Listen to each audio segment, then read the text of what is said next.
हे, क्या आप लोग धूप के टाइम पर अपने घर के बाहर निकलने से पहले सनस्क्रीन अप्लाई करते हैं? वेल, मैं तो हमेशा अपनी स्किन पर सनस्क्रीन जरूर अप्लाई करती हूँ। पर आखिर सनस्क्रीन क्यों? दरअसल स्टूडेंट्स, सन से जितनी भी रेज हम तक आती हैं, उनमें से कुछ रेज हमारे लिए हार्मफुल भी होती हैं, जिन्हें हम अल्ट्रा वायलेट रेडिएशंस के नाम से बुलाते हैं, यूवी रेज का नाम देते हैं।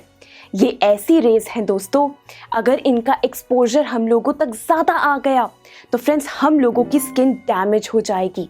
ये ऐसी रेज हैं जो अर्थ पर प्रेजेंट प्लांट्स को मार सकती हैं, जो दोस्तों एक्वेटिक लाइफ को भी बहुत ज़्यादा हार्म पहुंचा सकती हैं।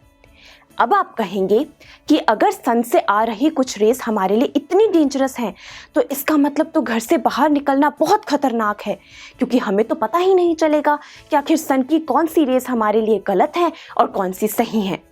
वेल स्टूडेंट्स, आपका ये सब सोचना बिल्कुल ठीक है, परंतु हम सबको डरने की बिल्कुल ज़रूरत नहीं है, क्योंकि पता है हमारे प्लैनेट अर्थ के चारों ओर एक इनविजिबल प्रोटेक्टिव शील्ड प्रेजेंट है, जिसका नाम है ओजोन लेयर। दोस्तों, ये लेयर हम लोगों को सन की हार्मफुल यूवी रेज से प्रोटेक्ट करती है। ये अर्थ पर ऐसी हार्मफुल रेडिएशंस को नहीं आने देती। दोस्तों, ये जो लेयर है, इसी के कारण आज हम लोग जिंदा हैं। हमें बिल्कुल भी डर नहीं है कि हमें सनलाइट से खुद को प्रोटेक्ट करना है। अब क्वेश्चन आता है कि आखिर ये ओजोन लेयर बनी कैसे? प्रोसेस को समझेंगे, बहुत आसान है। स्टूडेंट्स, आप ये तो बात मानेंगे कि हमारे एटमॉस्फेयर में ऑक्सीजन प्रेजेंट है। ऑक्सीजन के ऐसे मॉलिक्यूल्स प्रेजेंट हैं जो 2 ऑक्सीजन एटम से बने हैं। इसी की वजह से हम लोग आज सर्वाइव कर रहे हैं। दोस्तों, जब हम एटमॉस्फेयर के बहुत ऊपर जाते हैं ना, टॉप लेयर में, तो वहाँ पर ये जो ऑक्सीजन के 2 एटम के मॉलिक्यूल्स होते हैं दोस्तों, ये सन की हार्मफुल रेडिएशंस के कारण टूट जाते हैं, ब्रेक हो जाते हैं। ये ब्रेक होने के बाद सिंगल ऑक्सीजन का एटम रह जाते हैं। दोस्तों, ये जो सिंगल ऑक्सीजन के एटम हैं, जब ये जाकर मिलते हैं ऐसे ऑक्सीजन के मॉलिक्यूल्स के साथ जिसमें 2 ऑक्सीजन के एटम्स हैं, तो फ्रेंड्स ये मिलकर एक ऐसा मॉलिक्यूल बना देते हैं जिसमें ऑक्सीजन के 3 एटम्स होते हैं। देखिए, बिल्कुल आसान प्रोसेस है। बिल्कुल समझ में आ रहा है कि पहले ऑक्सीजन का एक ऐसा मॉलिक्यूल था एटमॉस्फेयर में जिसमें 2 एटम्स थे ऑक्सीजन के, परंतु जैसे जैसे हम एटमॉस्फेयर के ऊपर गए, वहाँ पर जब सन की हार्मफुल यूवी रेज उन ऑक्सीजन के मॉलिक्यूल से टकराई तो वो स्प्लिट हो गए। वो सिंगल एटम रह गया ऑक्सीजन का, और यही सिंगल एटम जब आगे जाकर टकराया बाकी नॉर्मल ऑक्सीजन के मॉलिक्यूल्स के साथ जिनमें 2 एटम्स हैं, तो दोस्तों उसने बनाया O3, एक ऐसा ऑक्सीजन का मॉलिक्यूल जिसमें 3 एटम्स हैं। दोस्तों, इसी O3 को, इसी मॉलिक्यूल को हम लोग कहते हैं ओजोन गैस। ये बन जाता है एक ऐसा मॉलिक्यूल जिसका नाम है ओजोन गैस। फ्रेंड्स, ये जो गैस है, वैसे तो ये ह्यूमन लाइफ के लिए पॉइजनस है, परंतु क्योंकि ये एटमॉस्फेयर में इतनी ऊपर प्रेजेंट है, इसलिए हमें इससे खतरा नहीं है।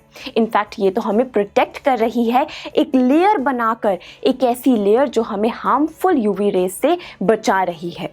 देखिए, कितनी इंटरेस्टिंग बात है। आज हमें समझ में आया है कि आखिर क्यों हम अपने घर के बाहर इतनी ईजिली निकल जाते हैं, सनलाइट का मज़ा लेते हैं। हमें बिल्कुल भी डर नहीं है कि आखिर सनलाइट से हमें कैसे नुकसान पहुंच सकता है, क्योंकि दोस्तों ये ओजोन गैस की लेयर जो अर्थ के चारों ओर एक प्रोटेक्टिव शील्ड है, ये हमें ऐसी हार्मफुल यूवी रेज से बचा रही है। परंतु एक सैड न्यूज़ है दोस्तों, जैसे जैसे हम लोगों का लाइफस्टाइल बदल रहा है, हम लोग तरक्की कर रहे हैं, डेवलपमेंट हो रही है, फ्रेंड्स, हम लोगों की एक्टिविटीज़ ने, जानते हैं, इस ओजोन लेयर को डिप्लीट करना शुरू कर दिया है। ये ओजोन लेयर धीरे धीरे पतली होती जा रही है, और डर इस बात का है कि एक टाइम ऐसा ना आ जाए जब ये ओजोन लेयर दोस्तों गायब ही हो जाए, क्योंकि अगर ओजोन लेयर गायब हो गई तो फ्रेंड्स वो हार्मफुल यूवी रेज अर्थ पर आएंगी और ह्यूमन लाइफ को बिल्कुल ख़त्म कर देंगी। देखिए किस तरीके से ओजोन लेयर डिप्लीशन के लिए आज हम ह्यूमंस रिस्पॉन्सिबल हैं। इस बात को अभी हम डिटेल में समझेंगे फ्रेंड्स। हो ये रहा है फ्रेंड्स कि आज हम लोग अपनी लाइफ को आसान बनाने के लिए इंडस्ट्रीज सेटअप किए जा रहे हैं, लेटेस्ट कंज्यूमर अप्लायंसेस बना रहे हैं, जैसे कि refrigerators, air conditioners, fire extinguishers. दोस्तों ये जितनी भी चीज़ें हैं, जानते हैं, ये ऐसे कंपाउंड एटमॉस्फेयर में रिलीज करती हैं जो हम लोगों के लिए हार्मफुल साबित होते हैं। जानते हैं इन कंपाउंड्स को कहते हैं क्लोरोफ्लोरोकार्बन्स। ये दोस्तों क्लोरोफ्लोरोकार्बन्स इतने हल्के होते हैं कि जब ये एटमॉस्फेयर में ऊपर जाते रहते हैं तो टॉप लेयर में जाकर ये क्लोरोफ्लोरोकार्बन्स ओजोन गैस के साथ जाकर मिल जाते हैं। और इनके मिलने से दोस्तों एक ऐसा रिएक्शन होता है जिसकी वजह से ओजोन लेयर पतली होनी शुरू हो जाती है, ओजोन लेयर में होल हो जाता है। और ये दोस्तों हम लोगों के लिए काफ़ी ज़्यादा डेंजरस है। जानते हैं पहले एंटार्क्टिका में ऐसा हो चुका है, वहाँ पर क्लोरोफ्लोरोकार्बन्स के ज़्यादा एमिशंस के कारण दोस्तों ओजोन लेयर में जानते हैं होल हो गया था। आज बहुत ज़रूरी है कि हम इस सिचुएशन में बदलाव लेकर आएँ, अपनी एक्टिविटीज़ पर ध्यान दें, क्लोरोफ्लोरोकार्बन्स के बहुत ज़्यादा एमिशन को ना होने दें। डरने की बात नहीं है, छोटे छोटे स्टेप से हम ऐसा कर सकते हैं। हमें बस अपनी एक्टिविटीज़ में चेंजेस लेकर के आने हैं। हम लेटेस्ट कंज्यूमर अप्लायंसेस का यूज़ करें, परंतु दोस्तों बहुत ज़्यादा नहीं।